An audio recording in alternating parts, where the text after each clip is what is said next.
Dear audience, এটা হচ্ছে Godrej magic hand wash একটা পাউচ। এর মধ্যে সলিউশন রেডি করা থাকে পাউডার ফর্মুলেশনে।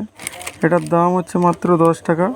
এটা হচ্ছে আপনার 200 ml এর মধ্যে একটা, মানে 200 ml জলের মধ্যে যে ডিস্টিল ওয়াটার হয়, পরিষ্কার জলে যেটা বানানো হয়, 200 ml হ্যান্ড ওয়াশ তৈরি হবে 10 টাকায়, মাত্র 10 টাকায় 200 ml তৈরি হবে। এটা নিয়ম, এখানে যে পাউচটা আছে, এটা 200 ml মতো একটা জলকে মাপ করে নিতে হবে আগে। Received 1,350 rupees on Google Pay for আমি business. বানালাম এটা এইমাত্র 200 ml। দেখুন এর মধ্যে আছে পুরো পাউডার ফর্মুলেশনে। এটাকে দিয়ে রাখতে হবে এবং দিয়ে ভালো করে ওটাকে সেকিং করতে হবে। সেকিং করে মোটামুটি 1 নাইট রেখে দেবেন, 2-3 ঘন্টার মধ্যে ইউজ করা যাবে ওটা। এবার ওখান থেকে ডাইরেক্ট হ্যান্ড ওয়াশটা ইউজ হবে। দেখে নিন, এর মধ্যে 9 গ্রাম থাকে, 9 গ্রামের মধ্যে 200 ml। যারা বাড়িতে হ্যান্ড ওয়াশ ইউজ করতে চান এবং কম পয়সায় কম টাকার মধ্যে ইউজ করতে চান, সেই জন্য এটা মাত্র 10 টাকায় 200 ml হয়ে যাবে, এটা ইউজ করতে পারেন। Thank you. হ্যাঁ।